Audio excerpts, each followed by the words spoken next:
కేంద్ర ప్రభుత్వం ప్రవేశపెట్టిన బడ్జెట్ను వ్యతిరేకిస్తూ వామపక్ష పార్టీలు తిరుపతిలోని అంబేద్కర్ విగ్రహం వద్ద పెద్ద ఎత్తున నిరసన చేపట్టాయి. 10 సంవత్సరాలుగా మోదీ ప్రభుత్వం కార్పొరేట్ కంపెనీలకు ఊడిగం చేస్తోందని సిపిఐ రాష్ట్ర కార్యదర్శి కె రామకృష్ణ ఆరోపించారు. ప్రభుత్వ సంస్థలను ప్రైవేట్ పరం చేసి దేశాన్ని దివాళా చేసే పనిలో మోదీ ప్రభుత్వం ఉందని ఆయన ధ్వజమెత్తారు. కార్పొరేట్ కంపెనీలకు సానుకూలంగా కేంద్ర మంత్రి నిర్మలా సీతారామన్ బడ్జెట్ ప్రవేశపెట్టారని రామకృష్ణ ఆరోపించారు.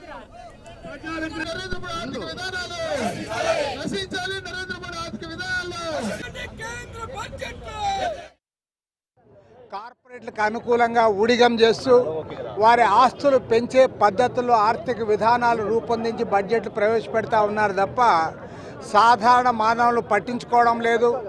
మౌలిక సమస్యలు ఏవైతే ఉన్నాయో, ఇవాళ ఆర్థిక సంక్షోభం ఉంది, ఇన్ఫ్లేషన్ గురించి మాట్లాడడంలే, అదేవిధంగా నిరుద్యోగ సమస్యల గురించి పట్టించుకోవడంలే, రైతులు పదే పదే పోరాటాలు చేస్తున్నా కనీస మద్దతు ధరలు కొడితే దానికి కూడా వారి వైపు నుంచి ఎలాంటి పరిష్కారం కూడా చూపడం లేదు.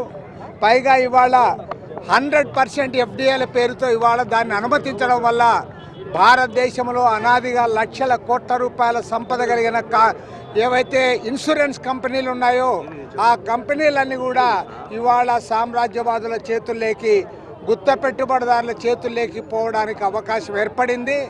నరేంద్ర మోడీ ప్రభుత్వం కేంద్రంలో అధికారంలోకి వచ్చినప్పటి నుండి అంబానీల, అదానీల కార్పొరేట్ కంపెనీల ఆస్తులు పెంచుతూ ఉన్నాడు తప్ప సాధారణ ప్రజల సమస్యలు ఏ ఒక్కటి కూడా పరిష్కారం చేయలే.